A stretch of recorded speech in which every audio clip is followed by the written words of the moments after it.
la ruta metabólica que corresponde al metabolismo de grasas. Entonces tenemos dos puntos neurálgicos, las grasas que se conectan con los carbohidratos. Tenemos el glicerol, ¿sí? Que proviene de la gliceraldehído 3-fosfato, exactamente de la hidroxiacetona 3-fosfato. Y también tenemos los ácidos grasos que se conectan directamente con la acetil-CoA. ¿Listos? Esta es como la ruta que vamos a estudiar en estas dos clases que vienen, ¿sí? Y bueno, pues acá también tenemos que eso se conecta con la fosforilación oxidativa, etcétera, etcétera. ¿Listos? ¿Qué tenemos que decir de los lípidos? Bueno, los lípidos, pues mucha gente, la mayoría, y tienen razón, le tienen pavor a los lípidos, pero más que todo es por, muchas veces por estética, ¿no? Pero también hay que tener en cuenta que los lípidos pues tienen exceso de calorías, ¿sí? Presentan muchas calorías y estas calorías pues al no ser utilizadas en ejercicio se van a acumular. ¿Cómo se acumulan? Pues en adipocitos, ¿sí? Los adipocitos son células principalmente formadas de lípidos, ¿sí? Miren cómo vemos aquí, este es el núcleo, un núcleo muy pequeño en proporción a una gota de ácidos grasos que tiene el adipocito, ¿sí? Además de eso, pues nosotros lo sintetizamos internamente por estas rutas metabólicas, también nosotros lo consumimos, ¿no? Nosotros lo consumimos en una reserva energética bastante alta. La reserva energética de lípidos son de 400.000 kilojoules, mientras que el glucógeno es apenas 2.500 kilojoules. O sea que pues, la reserva energética de lípidos es muy, muy alta. ¿Y eso es por qué? Eso es por el contenido calórico que tienen los lípidos. Y la idea al fin de este curso es que ustedes puedan comprender por qué las grasas tienen tantas calorías. No creo que alcancemos a verlo hoy, pero la idea es tratar de entender cuál es la razón de que las grasas sean con el poder calórico. Bueno, entonces tenemos acá que el 40% de toda la dieta es correspondiente a los lípidos. Miren que casi la mitad del poder calórico de la dieta son lípidos. Estamos hablando de una dieta en Occidente, ¿no? Y también, pues, detrás de esto está relacionado con problemas cardiovasculares y pues las grasas, ustedes ya me imagino que ya vienen en bioquímica, las grasas trans, las grasas cis, las grasas saturadas, estos parámetros físico-químicos de cada una de estas grasas está relacionada pues con el, digámoslo así, con el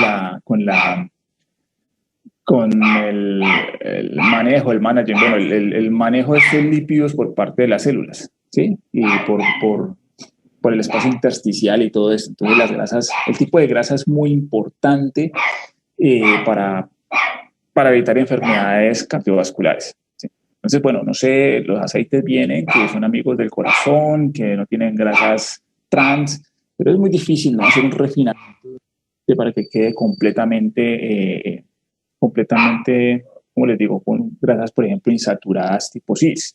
Es muy difícil que un aceite pues tenga solo eso. Muy bien, entonces vamos a hablar primero desde la dieta, ¿sí? ¿Cómo es qué es lo que llega de la dieta y comienza a metabolizarse? ¿Listo? Entonces vamos a poner mucho cuidado. En la dieta vienen los lípidos de tres formas. Vienen como ésteres de colesterol, fosfolípidos y triacilgliceroles. Los triacilgliceroles son los mismos triglicéridos. ¿Sí? De hecho, ustedes como médicos, mucho más adelante, cuando le piden a una persona un perfil lipídico, van a solicitar entonces los niveles de triglicéridos y le van a solicitar pues el perfil de colesterol, LDL, HDL, etcétera, etcétera. Entonces los triacilgliceroles tienen que tenerlo presente en su cabecita, tienen que saber que esto proviene de una molécula de glicerol, esa es la molécula de glicerol, ¿sí?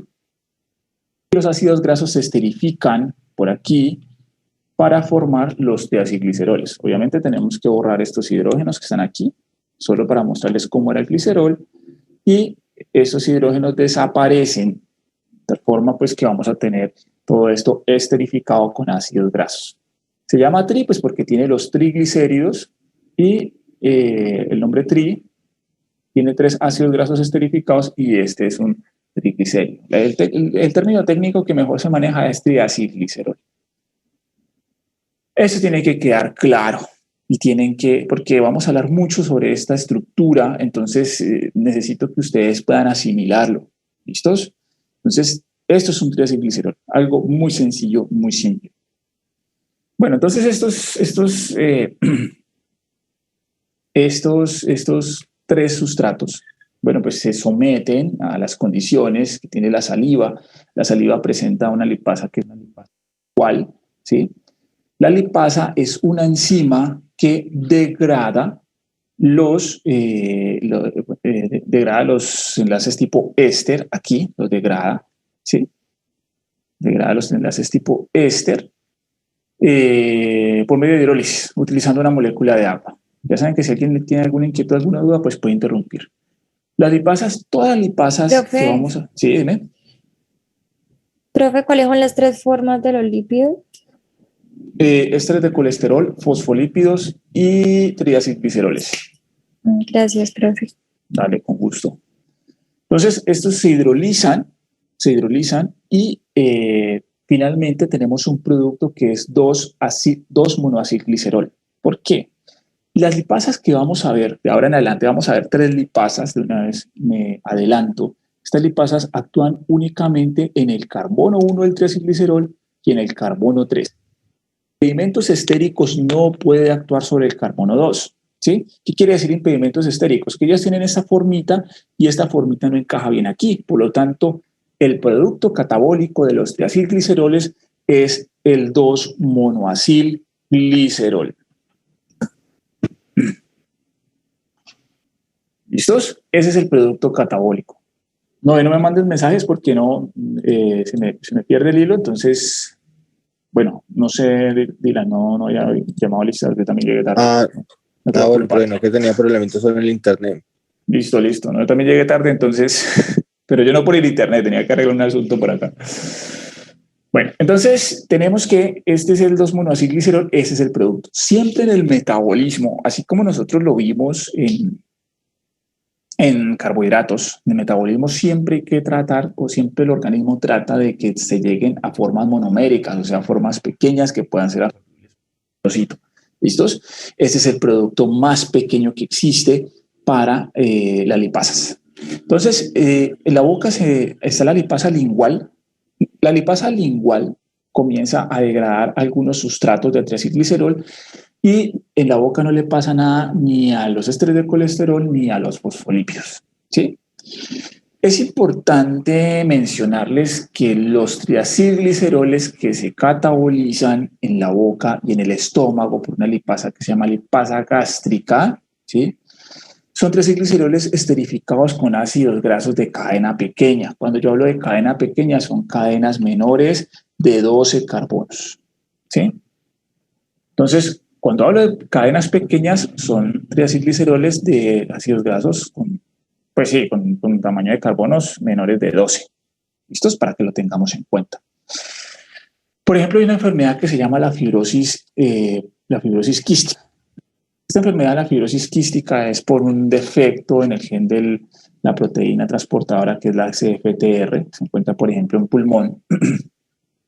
Y hay un desequilibrio en el intercambio de cloro entre el medio extracelular y el medio intracelular.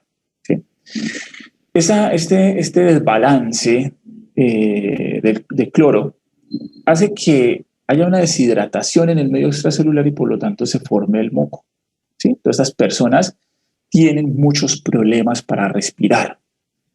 Entonces, este moco también tapona los conductos biliares. ¿Sí? Por acá abajo tenemos que la vesícula biliar secreta la lipasa pancreática, ¿sí?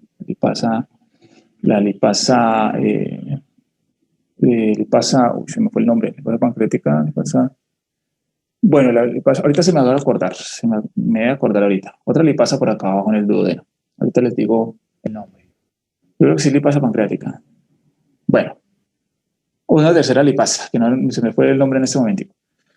Todas estas personas solo dependen de estas dos lipasas, tanto de la lipasa lingual como de la lipasa gástrica. ¿Sí? Ya la lipasa, lipoproteína lipasa, no, la lipasa que saca en el duodeno, que no sé si me acuerdo ahorita entonces del nombre, es distinto. ¿Sí? No puede ser catabolizado los ácidos grasos por esta lipasa que actúa en el duodeno porque los conductos biliares también se taponan con pacientes que tienen fibrosis quística, ¿sí? Entonces dependen únicamente de la lipasa lingual y la lipasa gástrica. ¿Listos? Entonces, cuando ya viene del estómago, se sigue degradando, se sigue catabolizando todo esto, se forma algo que se denomina el quimo. El quimo es lo mismo que el alimenticio, que ya lo hemos escuchado, que hay, por ejemplo, aminoácidos, hay carbohidratos, hay grasas, especialmente grasas. ¿Listos? Entonces, cuando llega al duodeno, este quimo, voy a borrar aquí, cuando llega al duodeno, este quimo, las células epiteliales del duodeno comienzan a secretar una enzima que se llama la colicistoquinina. ¿Sí? Entonces aquí tenemos el quimo. Esta colicistoquinina tiene receptores en vesícula biliar, ¿sí? Y acá en vesícula biliar él comienza a hacer ¿cómo se dice? Empieza a ejercer como empieza a contraer esta vesícula biliar, ¿sí? Empieza a contraer la vesícula biliar, relaja el esfínter de Oddi, que es el conducto de donde salen las cosas de la vesícula biliar. Entonces, cuando relaja el esfínter de Oddi, viene y salen las famosísimas sales biliares. Sales biliares. ¿Qué son las sales biliares? Las sales biliares actúan como detergentes que se reúnen alrededor de este quimo, ¿sí? Forman una emulsión. Estas sales biliares están constituidas por ácido cólico, que es proveniente del catabolismo del colesterol, y también están conjugadas con dos aminoácidos, con glicina, ¿sí? Y taurina, con estos dos, ¿sí? Y entonces este ácido cólico es muy hidrofóbico, súper hidrofóbico. El ácido cólico es súper hidrofóbico y estos dos aminoácidos les dan una característica polar en los lados que las sales biliares tienen contacto con el agua, tal cual como se los voy a mostrar en esta gráfica. Aquí tenemos que esta es una sal biliar. Tenemos que este es el ácido cólico que está aquí, está organizado de esta forma. Acá, entonces, tenemos una cara hidrofóbica, que es todo esto, toda esta parte hidrofóbica, y tenemos la cara hidrofílica, donde están pues los grupitos polares de las sales biliares. Entonces miren cómo se forma la emulsión. La emulsión viene y almacena o reúne todas las grasas de la dieta. ¿Listos? De tal forma que las partes polares quedan expuestas hacia afuera y las partes hidrofóbicas quedan hacia adentro, encerrando todas estas grasas. Bueno, entonces, ¿ahora qué sucede? Sucede que cuando ya está formada la emulsión, se segregan dos enzimas. Bueno, realmente se segrega una enzima y un zimógeno. Se segrega un zimógeno que se llama, bueno, está la lipasa, sí, definitivamente la lipasa pancreática, y está un zimógeno. Bueno, muchachos, ¿sí tienen conocimiento de qué es un zimógeno? ¿O no? Yo no. Sí. No, yo no, profe. ¿Qué es un zimógeno, muchachos? Los que saben qué es un zimógeno. Un zimógeno es una proteína que necesita una activación por algún catalizador o alguna otra sustancia para poder estar activa. Muy bien, excelente. Muy bien, Elsa. Entonces, sale un zimógeno de colipasa, ¿sí? La colipasa es un zimógeno que viene inactivo, ¿sí? Y que cuando él llega a este medio por razones de pH, por cambios de pH, esta colipasa se activa. Entonces, esta que está aquí, así la gráfica no la muestre, esta es la colipasa. ¿Listos? Y la colipasa ayuda a la unión de la lipasa pancreática en la emulsión. ¿Listos? La lipasa pancreática sigue teniendo una función esterasa por hidrólisis de los triacilgliceroles en el mismo lugar, en el carbono 1 y 3 de los triacilgliceroles, ¿sí? Pero a diferencia de las otras lipasas gástricas y lipasa lingual, esa lipasa pancreática actúa en ácidos grasos de carbono mucho más grandes, ¿sí? O sea, mayores de 12 carbonos, actúa esta lipasa esta lipasa pancreática. Cabe resaltar que esta lipasa pancreática puede ser inhibida, por ejemplo, por orlistat.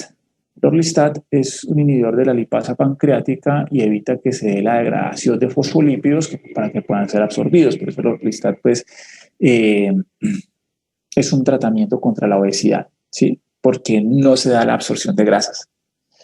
¿Qué sucede cuando se aplica orlistat a un paciente? Pues el paciente va a empezar a sufrir atorrea porque comienza a grasas, o sea, las heces van a ser van a tener una contextura de grasa, ¿listos? Entonces, esa es como la única consecuencia del orlistat. Eso, aceitosa, ¿sí? Aceitosa. Gracias por tu contribución. Entonces, tenemos que se forma la emulsión. Además de esta enzima que está aquí, la lipasa pancreática, también aprovechan otras enzimas para empezar a tener catálisis con estos sustratos que están acá adentro. ¿Como cuáles son? Son el colesterol éster aciltransferasa, colesterol éster transferasa. Este colesterol éster transferasa lo que hace es remover el ácido graso del éster de colesterol. El éster de colesterol, vamos a dibujar el colesterol aquí de una manera simplificada. Este es el colesterol. ¿Sí? Tenemos acá una ramificación más o menos así viene. Y aquí tenemos un OH, que normalmente pues está aquí en forma reducida. Cuando está en éster de colesterol, aquí hay una esterificación con un ácido graso. ¿Listos? Y esto se da, el éster de colesterol es importante para que pueda ser almacenado. Al ser mucho más hidrofóbico, este se agrega en muchas más moléculas de éster de colesterol y hace que se pueda, digámoslo así, almacenar, que no sea biodisponible. Es un tipo de almacenamiento que hace el colesterol. Esta enzima, colesterol transferasa, lo que hace es de romperme aquí este enlace, ¿sí? Me rompe este enlace y me deja el colesterol libre. ¿Listos? Entonces lo mismo que sucede acá. Como producto que voy a tener yo, voy a tener colesterol más ácido graso. Y también viene otra enzima que actúa sobre este sustrato, se llama la fosfolipasa A2.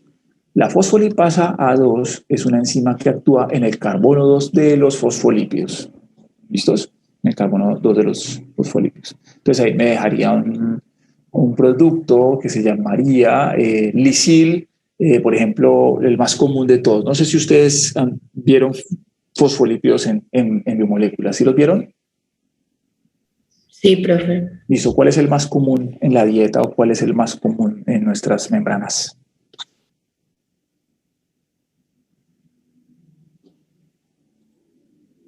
¿Cuál es el más común? Bueno, si no lo tienen presente, entonces los presento. ¿Fosfatilcolina? Exacto, fosfatilcolina. ¿Sí? Fosfatilcolina, pues tenemos que su estructura es así. Tenemos un grupito fosfato por acá. Tenemos por acá la colina. ¿Sí? Entonces la colina es simplemente esto.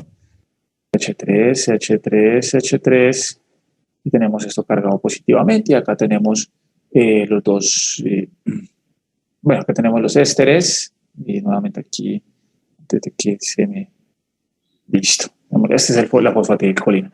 Entonces, este viene y actúa sobre el carbono 2.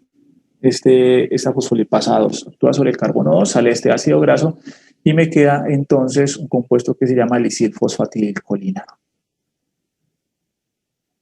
¿Listos? Cuando ya todo esto está degradado en las formas más simples que se puede degradar por catabolismo, ¿sí? Entonces llegan al lumen intestinal todas estas emulsiones organizadas y se da entonces la absorción. Aquí tenemos una mezcla, tenemos una micela conformada por la mezcla de colesterol libre, de ácidos grasos libres, de me disculpan un momento, por favor. Ya un minuto nomás.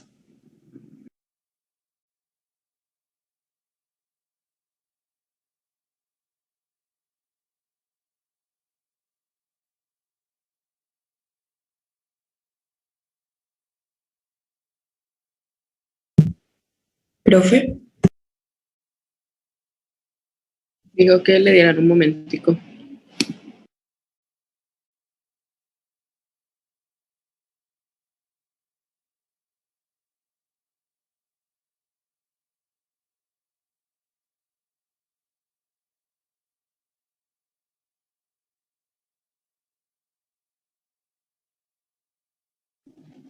Volví con ustedes, muchachos. Entonces, bueno, seguimos por aquí. Se forma entonces la micela. ¿Sí? Entonces, la micela, para los que no saben aún qué es una micela o no van a entender con micela, la micela es una monocapa. A diferencia de las membranas, esta es una monocapa, las membranas son bicapas. ¿Sí? Entonces, las micelas tienen un centro muy hidrofóbico. En un centro muy hidrofóbico donde todas las características hidrofóbicas de las moléculas se concentran aquí en el centro. Y acá tenemos hacia afuera, hacia el agua, exponiendo todas las cositas polares que tiene cada una de estas sustancias. ¿Listos? Entonces, esta micela se organiza aquí. Tenemos acá un núcleo muy hidrofóbico, todo esto es muy hidrofóbico, y por acá tenemos algo medianamente polar. No significa que sea muy polar. Como esto no es tan polar, esto ayuda como a la estabilización de la micela sobre la superficie de los enterocitos. Estos enterocitos aquí son ricos en agua porque sabemos que el intestino, todos los fluidos corporales están constituidos principalmente por agua. Entonces aquí tenemos que esta agua pierde como la... ¿Se acuerdan que nosotros en bioenergética vimos que el agua pierde los grados de libertad? Perder los grados de libertad se dice que esto se vuelve un agua no agitada, ¿sí? Agua no agitada. Entonces, esta agua no agitada, ¿sí? Hace que esta micela se pueda establecer muy bien sobre la superficie de los enterocitos y estos lípidos puedan ser absorbidos. Simplemente son absorbidos por gradiente, no tienen ningún mecanismo de transporte activo, sino que como las membranas son hidrofóbicas y estos lípidos presentan propiedades anfipáticas, son muy hidrofóbicos, entonces pueden pasar fácilmente a través de la membrana por gradiente. ¿Listos? Entonces pasan a través de la membrana y nuevamente comienzan a sufrir procesos de condensación más adelante. ¿Quién más entra por ahí? Están las vitaminas liposolubles, ¿cierto? Como la vitamina K, la vitamina D, entran así con estos. ¿Listos? Bueno, posteriormente entonces vuelven y se construyen las macromoléculas. Los que habían sido triacilgliceroles antes vuelven a ser triacilgliceroles. Los que habían sido ésteres de colesterol antes vuelven a ser éster de colesterol. Nuevamente se construyen, se regeneran estos lípidos y pues comienzan a formar estas biomoléculas. Entonces, por ejemplo, el colesterol.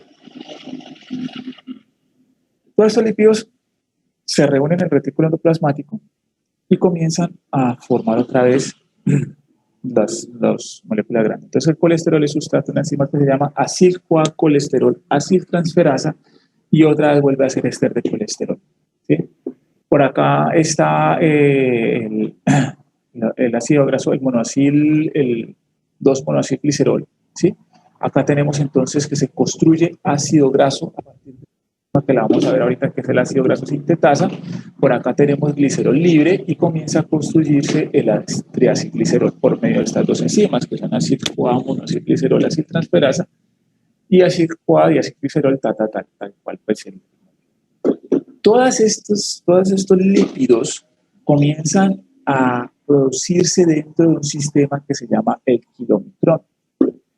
El kilomicrón es una... No me atrevo a decirle que es una lipoproteína, ¿sí? La razón es porque tiene una simple apolipoproteína. El kilomicrón, vamos a decir que es un sistema vehículo, ¿sí? En el que tiene una superficie polar porque está constituido por fosfolípidos aquí en la superficie. Es una monocapa de fosfolípidos en la superficie y también tiene una proteína que se llama la ApoB48. Profe, ¿es un sistema de qué? Es que no se escuchó bien. Es un sistema de transporte, ¿sí? Un sistema de transporte de grasas. ¿Listos? Entonces, este no se considera como una lipoproteína Bueno, hay algunos libros que sí lo mencionan que es una lipoproteína porque tiene una apolipoproteína, pero es de muy baja sensibilidad, o sea, tiene muy poquita ApoB48 y no cumple ninguna función esta apolipoproteína. La apolipoproteína, les voy a decir qué es una proteína que se incluye o se introduce dentro de los sistemas que transportan grasas en la sangre. ¿Listos? Eso es una apolipoproteína. Existen muchas apolipoproteínas. La más simple de todas es la ApoB48, que constituye a los kilomicrones. Cada uno de estos transportadores de grasas van a tener distintas apolipoproteínas. Y este es, digámoslo así, el transportador más sencillo que existe. ¿Listo? El que sale del enterocito. La ApoB48 no tiene más funciones que estabilizar ese transportador. ¿Por qué? Porque al ser fosfolípidos, si este sistema se encuentra con otro kilomicrón, comienza a sufrir procesos de fusión y coalescencia. ¿Qué quiere decir esto? Que al ser esto de la misma naturaleza de esta membrana que está acá, estos dos comienzan a fusionarse y comienzan a aumentar de tamaño. ¿Listos? Entonces, para evitar que esto se aumente de tamaño, que esto se inestabilice y se pueda, digámoslo así, entre más pequeño sea el tamaño, se puede transportar más fácil a través del torrente sanguíneo. Entonces, la ApoB48 evita que se den estos procesos de agregación y coalescencia. ¿Sí queda claro la función de la ApoB48? Sí, profe. Profe, ¿la podría repetir, por favor? Sí, mira. Estos salen a sangre. ¿Listo? Entonces tienen un tamaño ya estandarizado, tienen un tamaño normal. ¿Listo? Se transportan a través de la sangre, transportan todos estos compuestos, los que son triacilgliceroles, ésteres de colesterol, vitaminas liposolubles y fosfolípidos. Bueno, esto los transporta a través de la célula. A través de la sangre. ¿Listos? Entonces, ¿qué pasa? Como la naturaleza de su membrana es una monocapa de fosfolípidos, acá tenemos que estos sistemas, como la naturaleza de la membrana es igual, si un kilomicrón colisiona con otro kilomicrón, estos kilomicrones se podrían, vamos a suponer el caso que no tuviera ApoB48, estos kilomicrones se fusionarían, se agregarían y formarían kilomicrones mucho más grandes. Al ser kilomicrones mucho más grandes, ¿qué pasa? Pues el peso va a aumentar, por lo tanto el transporte, la tasa de velocidad de transporte va a disminuir y entre más grande sea, pues más se va a precipitar dentro de los vasitos, ¿listos? Dentro del sistema vascular. Entonces, ¿qué pasa? Entonces, para que se evite esto, ¿cierto? Viene la ApoB48 y se coloca aquí, y la ApoB48 evita que se den procesos, se llaman procesos de agregación y coalescencia. ¿Alguna pregunta con esta parte?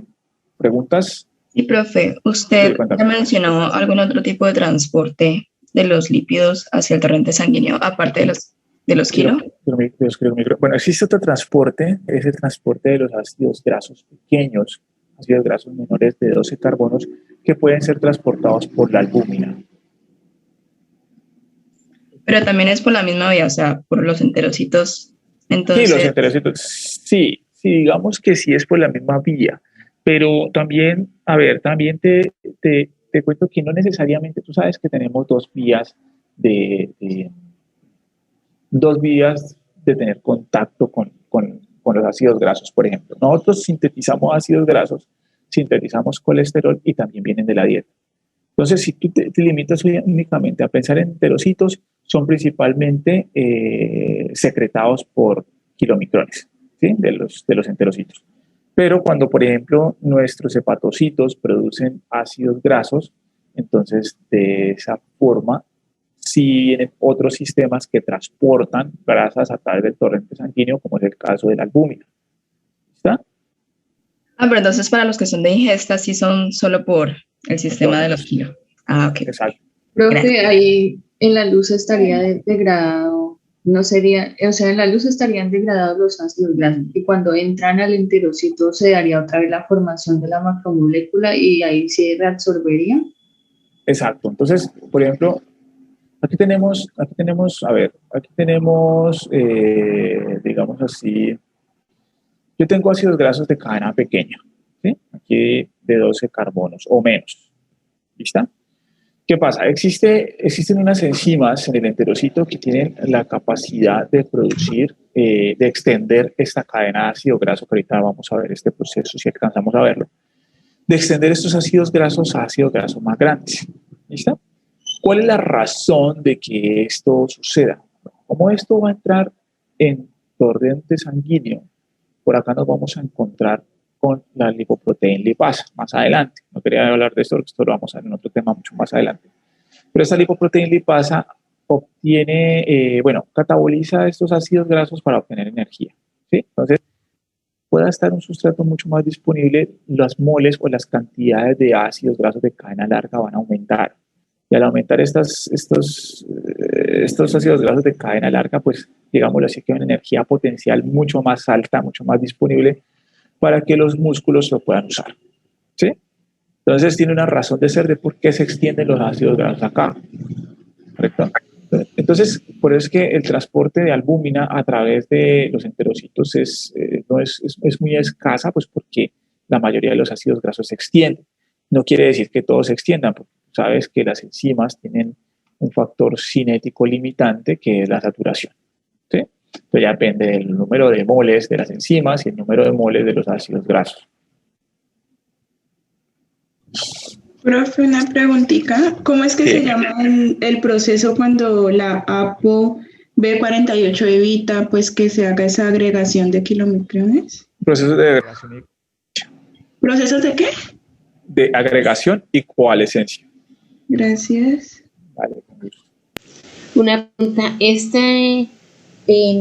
APO B48 forma parte de lo que uno en el lenguaje normal son las lipoproteínas las proteínas plasmáticas, ¿sí? Que están en la sangre, que transportan fármacos o otras sustancias. Colesterol, más que todo, esto hace parte de las apolipoproteínas, ¿sí?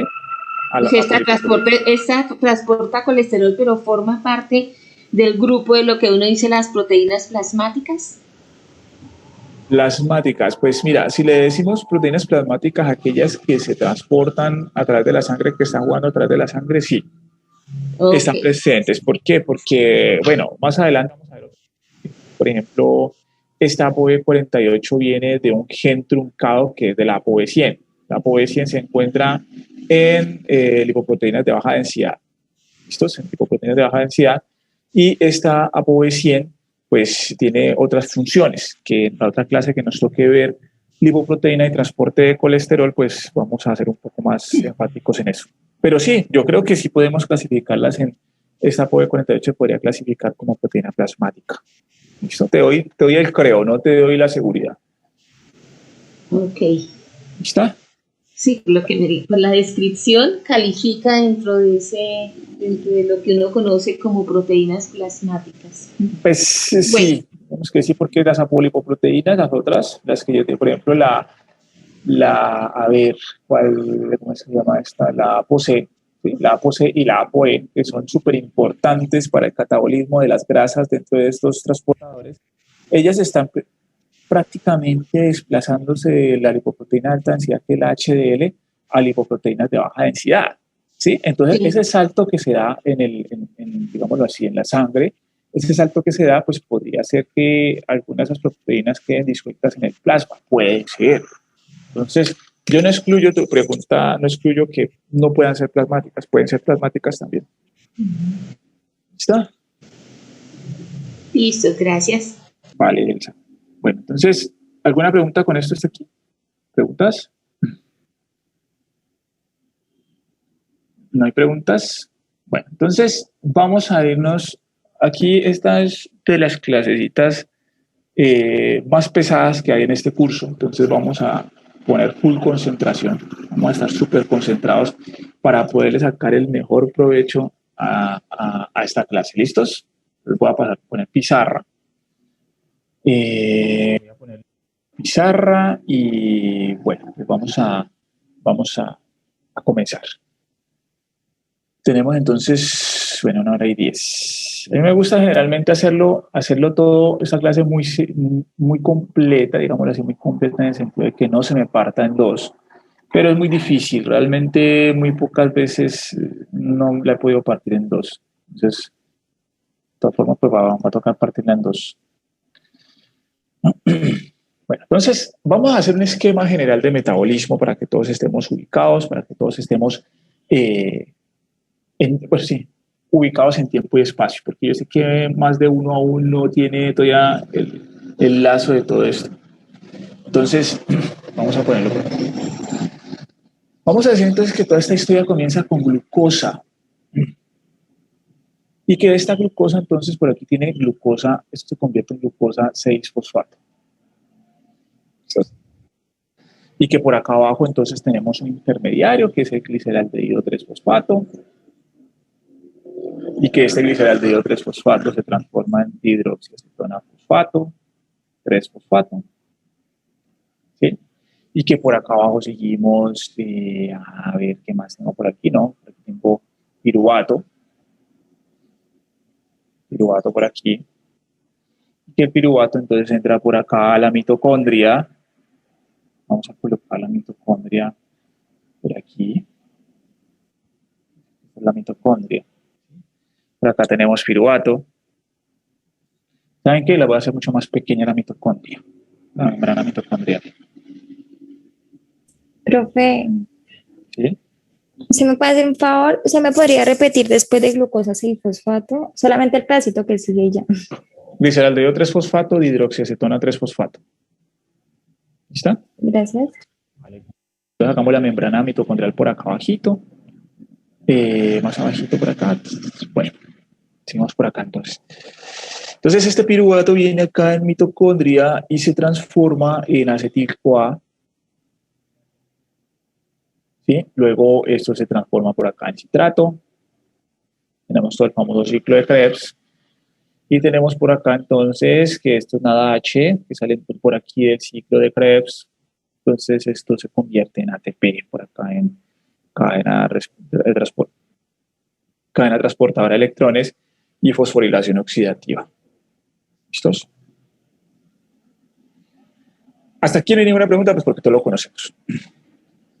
Sabemos que por acá entonces tenemos síntesis de ribosa y que para la síntesis de ribosa esto produce 2 NADH.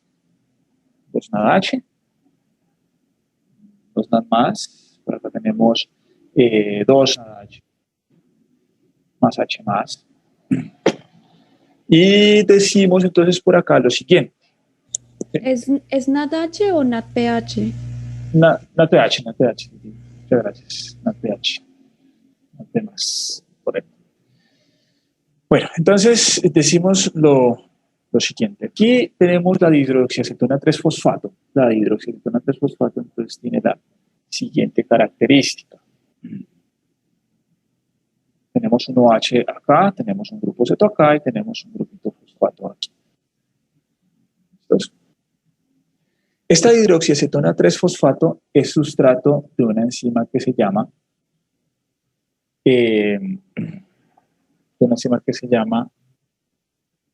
dihidroxiacetona de 3-fosfato deshidrogenasa. Entonces aquí voy a tener que un NADH, ¿sí? Del metabolismo, pues puede ser del metabolismo de la glucosa. Acá tenemos después de esto formación de NADH. Este NADH viene y me reduce el grupito ceto del carbono 2 de la dihidroxiacetona 3-fosfato. O sea que este NADH viene y me introduce este hidrógeno aquí. Entonces me queda OH aquí. Esto viene acompañado de un H más y este H más viene acá para cumplir la regla del octeto de este. Entonces me quedaría glicerol 3-fosfato.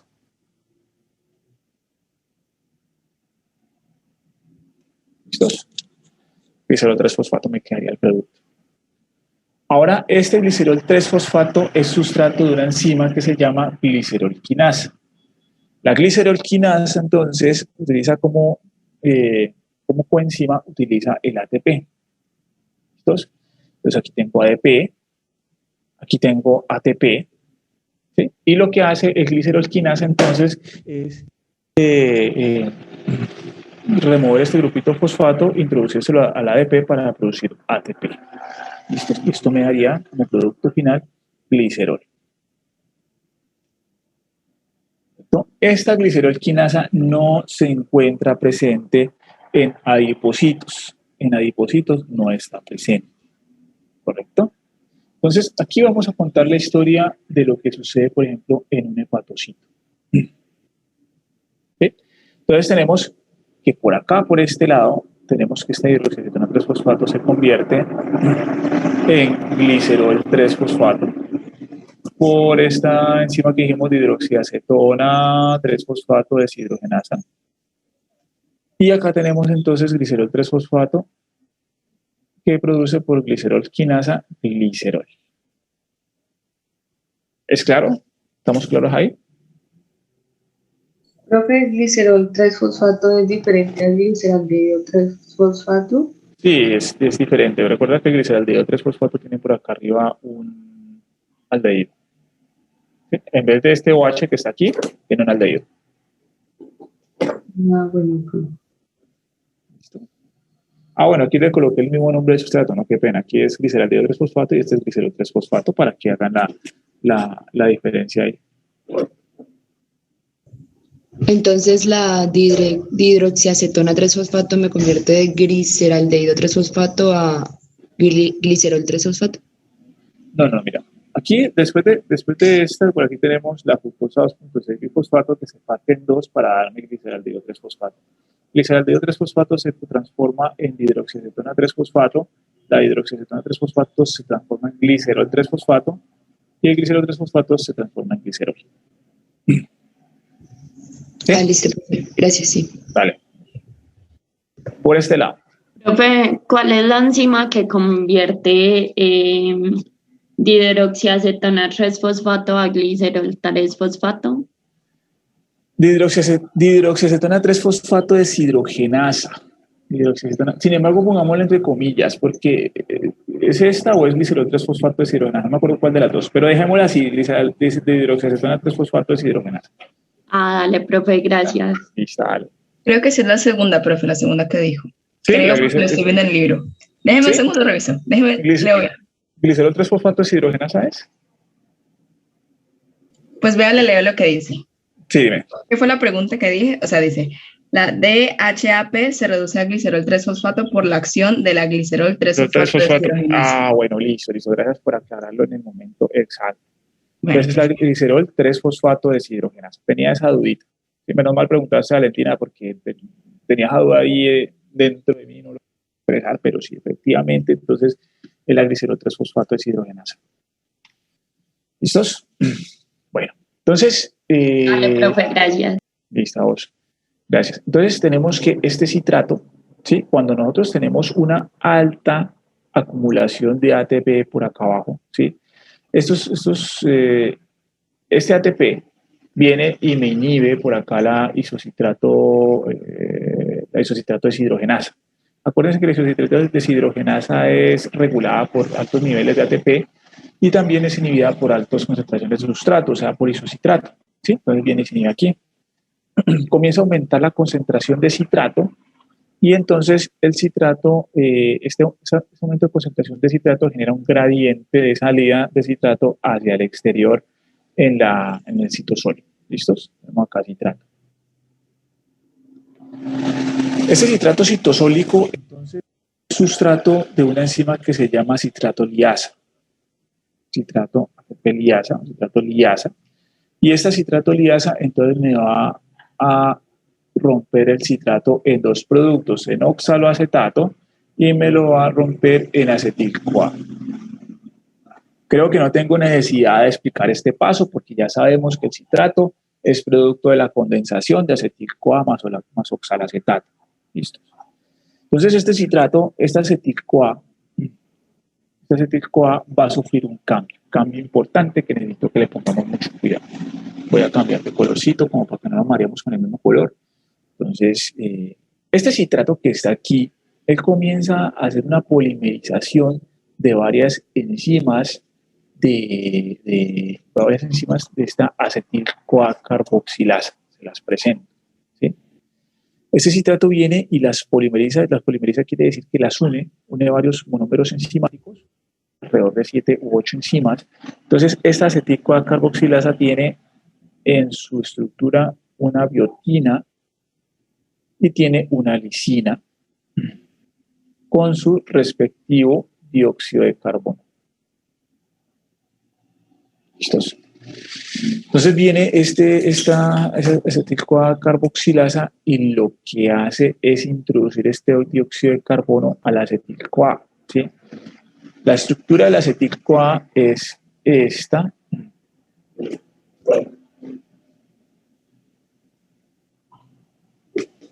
Y lo que hace la acetil-CoA carboxilasa es introducir este dióxido de carbono acá.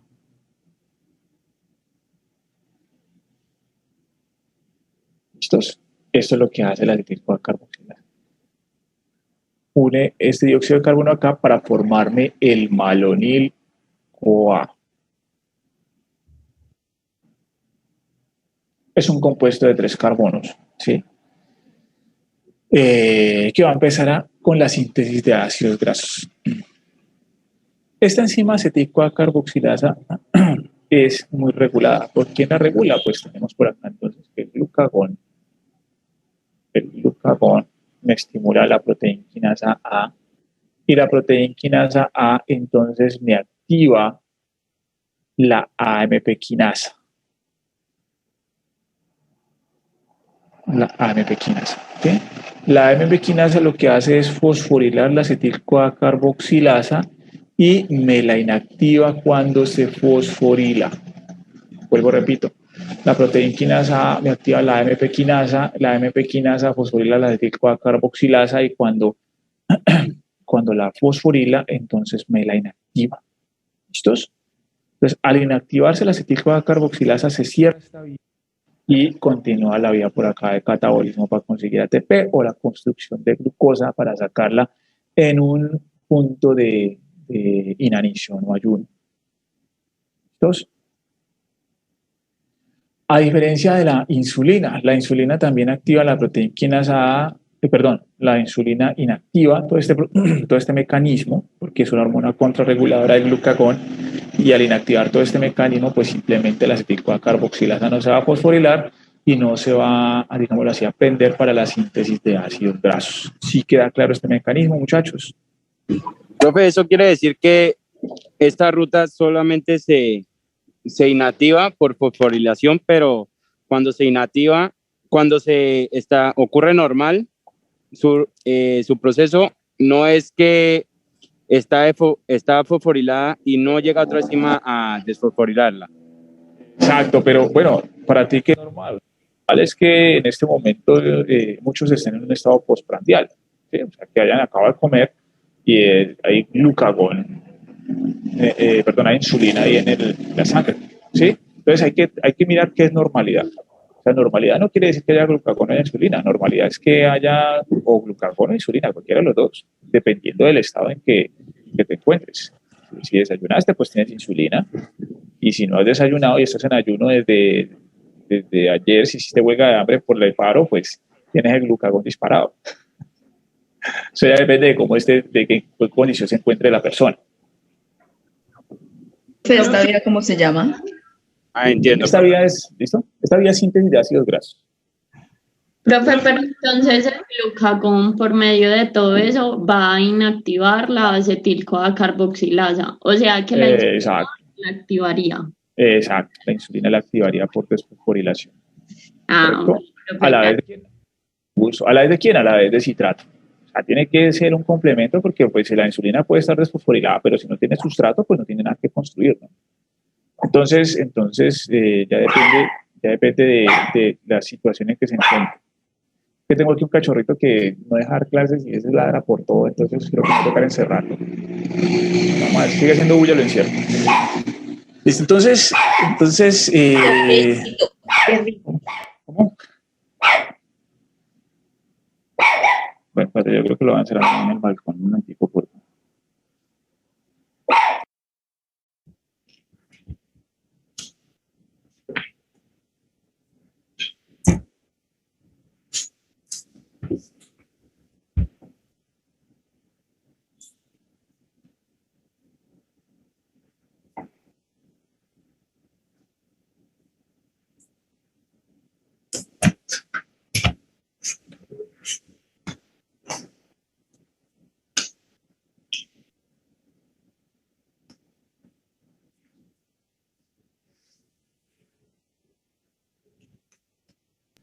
Por eso también abogo por las clases presenciales, muchachos. Profe, Sí, lo que pasa es que, ya que estamos hablando de la ruta pasada, habíamos dicho la clase pasada que la glucógeno fosforilasa quinasa, que ella se podía activar de forma alostérica en dos situaciones.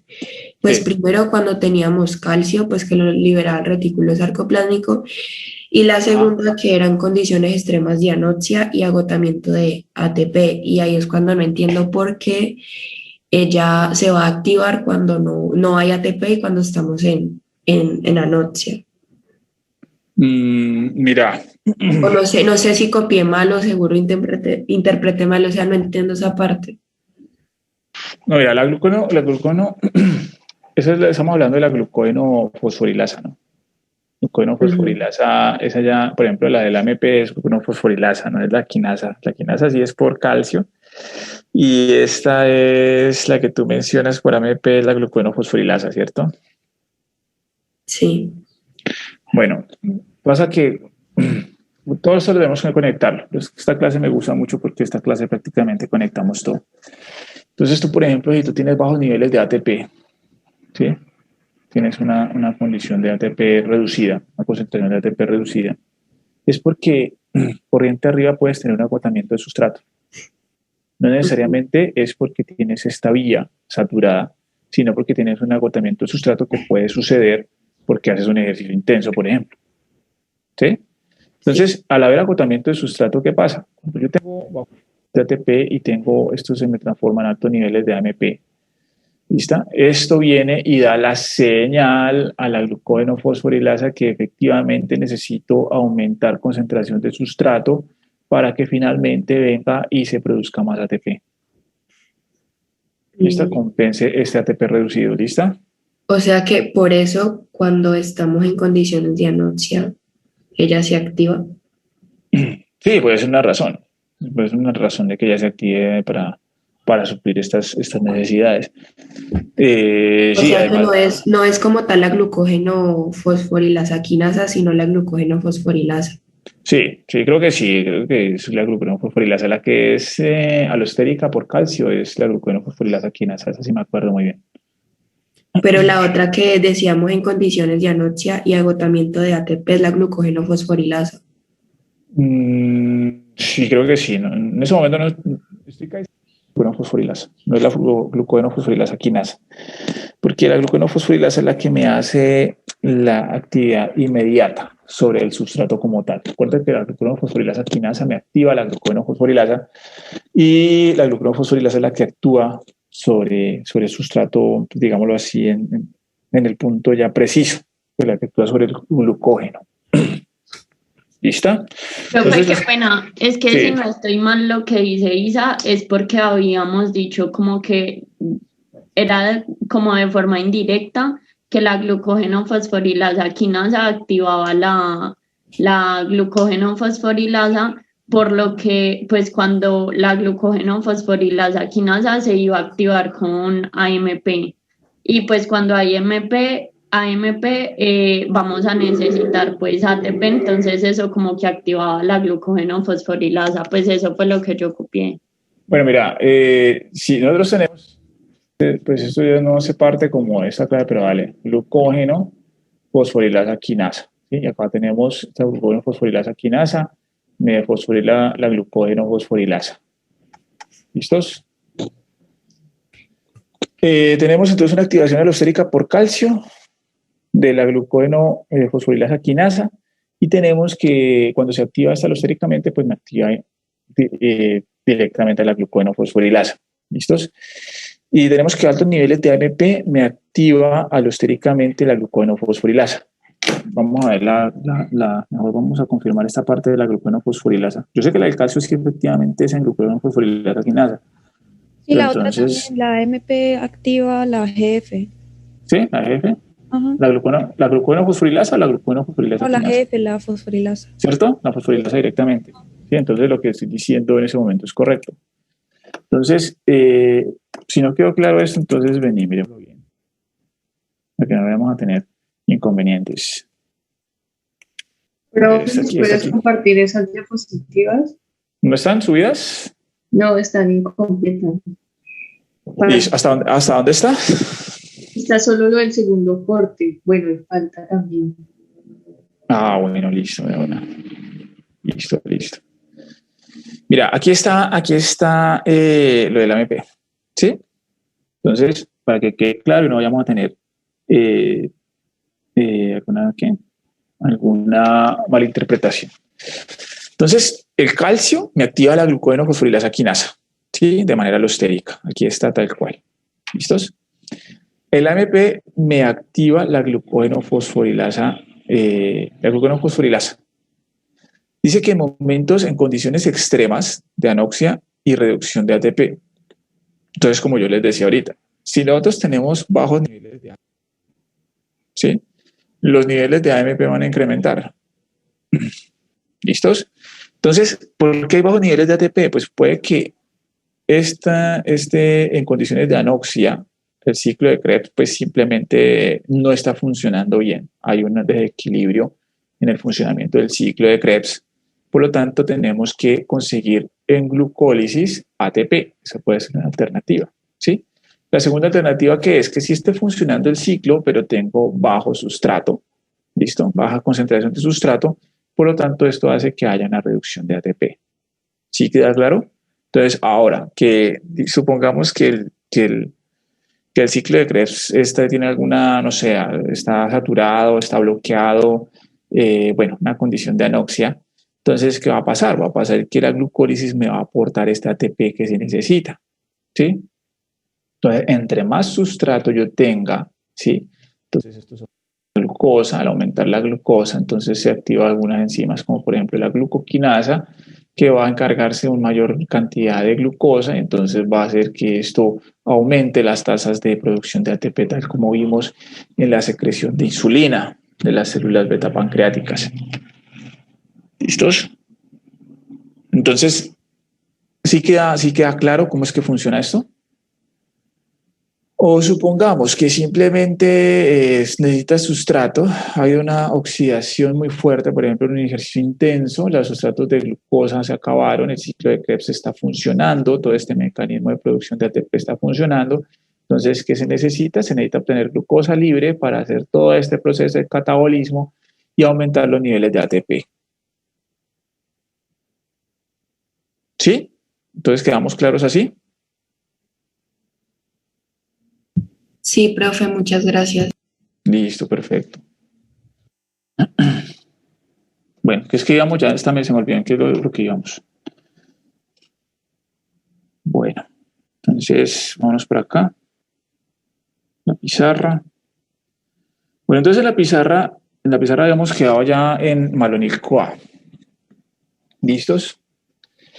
La metformina. La metformina es un activador de la AMP quinasa, o sea que en presencia de metformina tenemos una sobreactividad de la AMP quinasa, o sea, tenemos una sobreinactivación de la acetil-CoA carboxilasa, por eso la metformina pues es utilizada contra la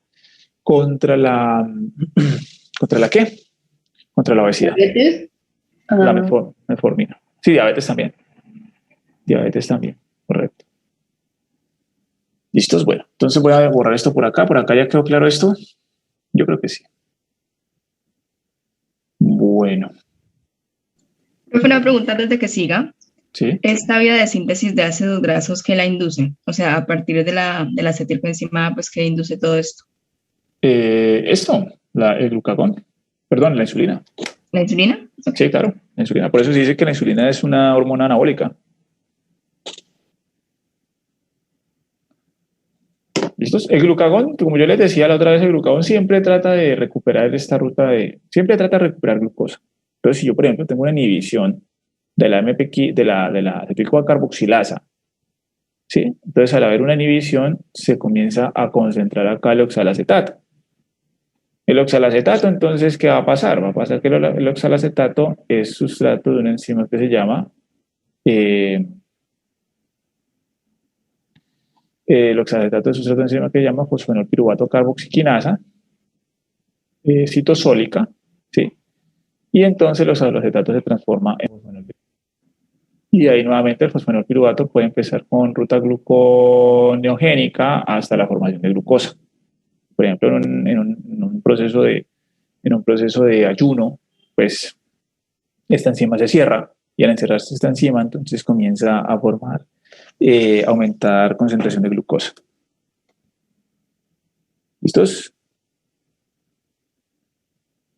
Bueno, yo creo que sí estamos listos. Entonces, de aquí, este malonil-CoA va a ser sustrato. Bueno, aquí entra a participar una enzima que se llama ácido graso sintetasa. ¿Sí? Ácido graso sintetasa. La ácido graso sintetasa tiene unos dominios que se llaman dominios ACP.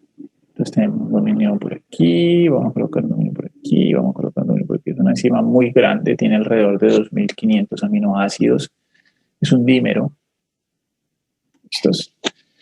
Entonces vamos a decir lo siguiente. Vamos a decir que aquí tiene una cisteína, ¿sí? Una SH, una cisteína, un grupito tiol. Vamos a decir que aquí tiene el dominio ACP, que es una proteína transportadora de acilos, es decir, carrier protein. Y acá tiene una coenzima A. Grupito. Vamos a hacer estos dos grupitos nomás para no enredarnos, no complicarnos. Bueno, entonces en el primer paso de esta reacción de la síntesis de ácidos grasos se une una acetilcoenzima A aquí, en este grupito de la cisteína. ¿Listos? Entonces, una acetil-CoA se une aquí. Entonces vamos a decir, acetil-CoA se unió aquí. H3. ¿Listos? Pierde la coenzima A. Realmente la pierde aquí en el ACP, pero para no evitarnos este pasito de aquí, viene la acetilcoenzima A, la intercambia por ACP y después de que ha perdido la coenzima A se viene acá. Pero en resumen viene aquí y se hace acá. Entonces, una acetil-CoA se viene por acá. Ese es el primer paso de la reacción. Luego, en el segundo paso de la reacción, la malonil-CoA viene y se une aquí al ACP. ¿Listos? Entonces pierde la coenzima A, el malonil, y se une aquí. Entonces quedaría CO, CH2COO. ¿Listos? Aquí hay una descarboxilación del malonil. Sale esto como CO. Entonces ingresa malonil. ¿Listos? Y descarboxila. O sea que el alargamiento de los ácidos grasos que se va a dar aquí en adelante, este alargamiento de los ácidos grasos va a ser por malonil. O sea que entran 3 carbonos, sale 1. Entra 3 carbonos, sale 1. Entran 3 carbonos y sale 1. ¿Listos? O sea que se va a polimerizar de 2 en 2 carbonos. ¿Sí queda claro?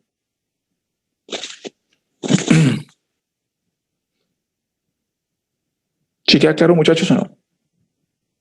Sí, profe. Profe, una pregunta. Sí. Por esta ruta del malonil, ¿también se puede ir a formar esfingolípidos por la ruta, accediendo por el acil-CoA, ¿cierto? Pues mira, En la ruta del malonil sí es un precursor de los esfingolípidos, teniendo en cuenta que aquí se produce ácido palmítico, ¿sí? En la síntesis de ácidos grasos. El ácido palmítico es el que me va a producir la esfinganina, que es el precursor de los esfingolípidos. Y luego tenemos una amidación de un nitrógeno, un nitrógeno de la serina, tenemos una amidación y me da pues el esfingolípido. ¿Listo? Entonces, esta ruta, digámoslo así, es necesaria, bueno, es conectada, mejor dicho, con esfingolípidos. No es necesaria porque yo puedo conseguir también ácido palmítico de la dieta. O sea que para sintetizar esfingolípidos yo puedo tener ácido palmítico de la dieta sin ningún problema. ¿Listo? Sí, sino que yo había leído que te preguntaba porque había leído acerca de que se unía con una ruta que daba como producto la esfinganina y que de ahí se pueda obtener estos esfingolípidos. Exacto, pues aquí por ejemplo podemos sintetizar un ácido palmítico, ¿sí? Y ácido palmítico más serina me da esfinganina. ¿Listo? Esfinganina. La esfinganina yo tengo una amidación, una nitrógeno, la amino de la serina, sufre una amidación con otro ácido graso, forma un enlace amida, y aquí es donde se forma la esfingosina, ¿sí? Cuando tengo la amidación de la serina. Y ya posteriormente pues introduzco colina y ahí me da el esfingolípido. ¿Listo? Ah, bueno, profe. Muchas gracias. Listo, dale, con gusto. Profe, el alargamiento que se da, los dos carbonos que entran por el acetil-CoA y el que sale con lo del CO2, ¿cierto? Exacto. O sea, cuando ya se ancla a la ACP, ahí hay una descarboxilación. Ah, dale, profe, gracias. Listo, dale, con gusto. Bueno, entonces, seguimos por acá. Profe, qué pena, ¿me podría repetir eso de cómo es que se va alargando el ácido graso? Sí, ya vamos. Vamos al segundo paso. Mira, el primer paso fue un acetil-CoA, ¿sí? Que se une a una cisteína, al grupo tiel de una cisteína. Segundo paso es una malonil-CoA intercambia con ACP. Con el ACP se ancla aquí en el grupito ACP. Para que este grupito ACP funcione se necesita la vitamina B7, que es el ácido pantoténico. ¿Listos? Entonces, bueno, aquí cuando llega el malonil y se ancla al ACP, tenemos una descarboxilación, ¿sí? Tenemos la descarboxilación. Y en tercer paso tenemos que este grupito acetil baja para acá, ¿sí? Baja para acá este grupito acetil. Entonces vamos a bajarlo. Desciende el acetil.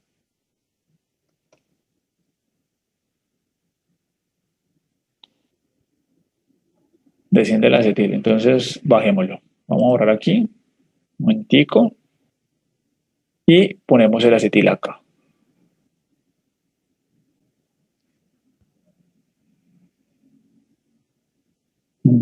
CO CH3. ¿Listos? Desciende el acetil ¿cómo le diríamos? Al grupo ACP.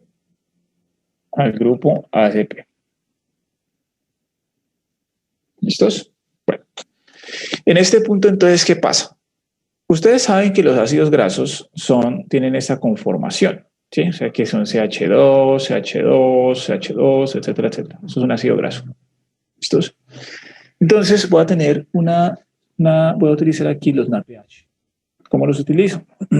Entonces, el primer paso que tenemos, el próximo paso que tenemos, el paso número 4, tenemos una reducción de este carbonilo. Tenemos una reducción por ambos lados en donde un H de aquí lo reduce a un grupo alcohol y el otro H, para compensar el octeto, se viene para acá.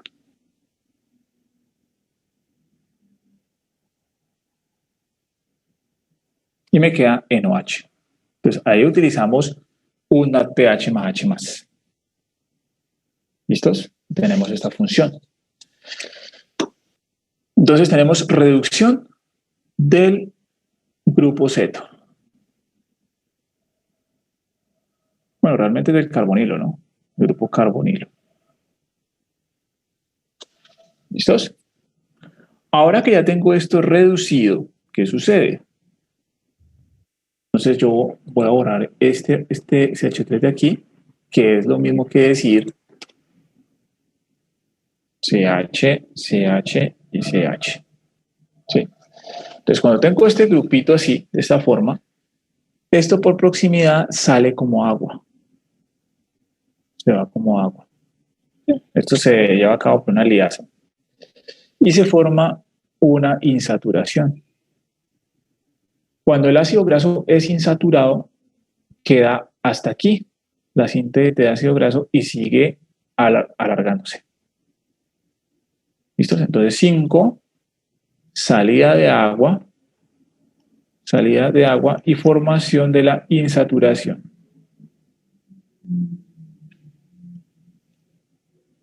¿Listos? Salida de agua e insaturación. Si alguien tiene alguna inquietud, alguna duda, pues me dice. Profe, ¿cómo es que llama la enzima?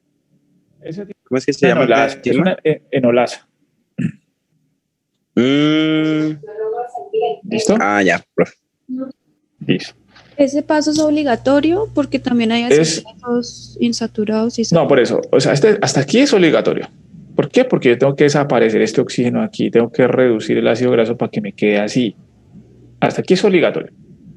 Si el ácido graso es insaturado, llega hasta aquí, hasta el paso 5. ¿Sí? Si el ácido graso es saturado, ¿qué pasa? Si el ácido graso es saturado, entonces viene el paso 6 y utilizo el segundo NADPH de la ruta de las pentosas. ¿Sí? Entonces, hago una segunda reducción de la insaturación. ¿Sí? Entonces, al reducir la insaturación, yo coloco venga, yo borro esto aquí. ¿Alguna pregunta hasta aquí? ¿Preguntas o ya estamos bien? Profe, una pregunta. ¿Los ácidos grasos insaturados son los que tienen dobles enlaces? Correcto, son los que tienen dobles enlaces. Gracias. Vale, con gusto. No, que de hecho los fosfolípidos que están en las membranas son principalmente insaturados, ¿no? Los fosfolípidos. Tenemos de todo, tenemos saturados e insaturados en membranas, pero prevalecen los insaturados. ¿Esto se realiza en dónde? ¿En la mitocondria o en qué parte? Estamos en citosol. Estamos en citoplasma de hepatocitos. Si mira la mitocondria por acá abajo. Acá está la mitocondria. Okay. ¿Lista? Ok, gracias. Lista, dale. Bueno, entonces tenemos la insaturación ya aquí formada. Hasta aquí se da la insaturación. Entonces voy a borrar esta parte de aquí porque esto ya se fue en forma de agua. ¿Sí? Y voy a borrar entonces esta insaturación.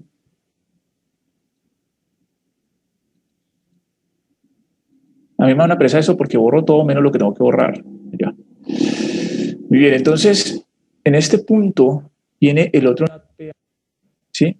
Y insatura aquí, aquí. Entonces reducción de la insaturación con otro NADPH. Y así tengo el ácido graso. Cuando ya lo tengo, el ácido graso ya aquí ya formado, sube acá a CH, ¿sí? Sube acá a CH. Y vuelve otra vez otro malonil, descarboxila, baja este y se reduce este. Y así se va alargando la cadena. ¿Listos? Profe, qué pena, ¿puedes volver a explicar ese pedacito? No entendí. Sí, mira. Entonces, cuando ya te tengo así insaturado, sube para acá, al grupito SH. Posteriormente, cuando ya está acá subidito, viene... Profe, pero ¿qué sube? Sube todo eso, toda esta cadena. Sí, todo. Ah, ok. Pero el que ya está saturado, o sea, el que ya se le hizo la reducción. El que ya se le hizo la reducción hasta donde tenía que hacerse, ya sea con insaturación o sin saturado, cualquiera de los dos. Okay. Acuérdate que eso depende del ácido graso que se esté formando.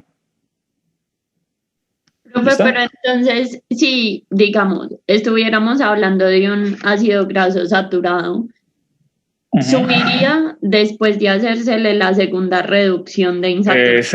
Exacto, subiría después de hacer la segunda reducción. Cuando ya esté listo. Entonces sube para acá, otra vez al grupito tiol. Entonces cuando está acá arriba, viene otro malonil CoA, se ancla aquí, que ya queda este espacio libre, descarboxila, y todo esto que está aquí baja de nuevo acá, tal como lo vimos al principio, y se empieza a reducir este de aquí. Y así consecutivamente, vuelve, vuelve otra vez, sube con su grupo, de tal forma que siempre va a quedar un oxígeno, siempre. Hasta el último carbono que se le coloque al ácido graso va a quedar un oxígeno. ¿Listo? Ok, profe, entonces esto seguiría otro ciclo, por así decirlo. Sí, claro. Por ejemplo, si tú tienes, por ejemplo, un ácido palmítico, 16 carbonos, tú tienes que hacer 8 ciclos de condensación, porque se polimeriza de 2 en 2. Pero acuérdate que nunca se pierde este oxígeno de aquí. ¿Por qué? Porque los ácidos grasos tienen este grupito. ¿Sí? Entonces, claro, cuando se desprende de aquí, ya termina de sintetizarse el ácido graso, se desprende se desprende como este grupito que no es un alcoxído, esto es un grupito. Bueno, espérate a ver, yo lo hago aquí en un momentico. Esto se desprende me imagino que se va a desprender como un aldehído, ¿sí? Se va a desprender como un aldehído y aquí yo tengo entonces que el agua actúa sobre este grupito para volverlo un ácido. ¿Lista? Entonces, ¿por qué? Porque los ácidos grasos son así, los ácidos grasos tienen esta conformación. Profe, y entonces el número de veces que se realiza este ciclo va a depender del número de carbonos. Exacto. Por ejemplo, para ácido mirístico, que es de 14 carbonos, entonces tiene que ser 7 ciclos. 7 veces. Exacto, 7 veces contando desde la primera acetil-CoA, ¿no? O sea, sería una acetil-CoA más 6 malonil-CoA para, por ejemplo, un ácido mirístico. ¿Sí? Para un ácido oleico de 18 carbono, entonces, ¿cómo sería, muchachos? 9. Entonces, ¿cuántos acetil-CoA serían? ¿Cuántos ciclos de acetil-CoA y cuántos de malonil? Una acetil-CoA. Ajá. 8 de malonil. Exacto, correcto. Profe, este paso de cuando ya está el ácido graso saturado o insaturado que pasa arribita, que es una subunidad, ¿cierto? ¿Una subunidad de qué? Cuando que termina de hacer la insaturación, sea la salida de como el H2O, lo que la hacía la enolasa, sí, que correcto. si se queda en ácido insaturado y pasa hacia arriba, pasa a ese grupo, ¿por qué? Por traslocación, por una enzima, por un transportador. De este grupito acá, del ACP a la ASH. Sí. Buena pregunta, hombre. Es que son de las pocas cosas que no sé. No, mentira. No, mentira. Yo creo que eso debe ser por una transferasa. La verdad, no sé. No sé cómo me pasa. No me he puesto a leer en detalle. Lo que pasa es que el ácido graso sintetasa es muy grande. Es de las enzimas más grandes que existen. ¿Sí? Y no me sorprendería que efectivamente sea una región autocatalítica de transferasas. Listo, una transferasa. No me sorprendería, la verdad. Ah, bueno, profe. ¿Listo? Profe, entonces, a ver si entendí. Entonces el ácido graso sea insaturado o saturado, pues que se formó, él sube de nuevo al cis-SH y en el ACP vuelve y se une un malonil y se repite todo y así él sube y se vuelve a unir malonil. Exacto, correcto. Exacto, entonces te sube, ya cuando ya está listo, sube al SH, luego viene y otro malonil descarboxila, baja todo esto que está aquí, baja acá y se reduce y así consecutivamente, le alarga, vuelve y sube, viene otro malonil descarboxila, baja y se reduce también, hasta que reducimos todo eso completamente. ¿Listo? Listo, profe, gracias. Listo. Mira que me dejaste pensando, bueno, si yo por ejemplo tengo un azufre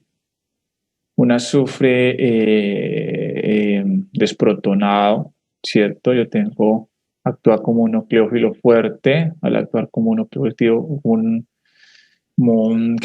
al actuar como un nucleófilo fuerte sobre este carbono, ¿correcto? Yo puedo hacer un ataque nucleofílico sobre este carbono, ¿sí? Haciendo un enlace, devuelvo, no sé cómo, no sé si, yo creo que es una transferasa. ¿Sí? Ha de ser una transferasa, viene devuelve Oxígeno queda así. Sí, yo creo que va a ser una transferasa, ¿sabes? Conocer aquí el grupo saliente de la ACP. Yo veo una transferasa que sube la molécula al enlace de cis con CH. Exacto, al enlace tiol. Exacto, sube esta molécula al enlace tiol. Sino que estoy pensando cómo es el mecanismo. El mecanismo aquí de esto. Bueno, está buena la pregunta, me gusta la pregunta. Muy bien. No la va a poner en el parcial, ¿no? Todo lo que preguntan, no entiendo, lo que no me contestan. Ese tipo de preguntas no son para el parcial, profe. Listo. Entonces me caen bien, entonces pues no les voy a poner parcial. Les voy a poner a parcial de otro. Pero bueno, nos va a poner parcial, no, qué emoción. ¿Por qué? ¿Cuál es la razón? ¿Alguna razón válida para no ponerle parcial?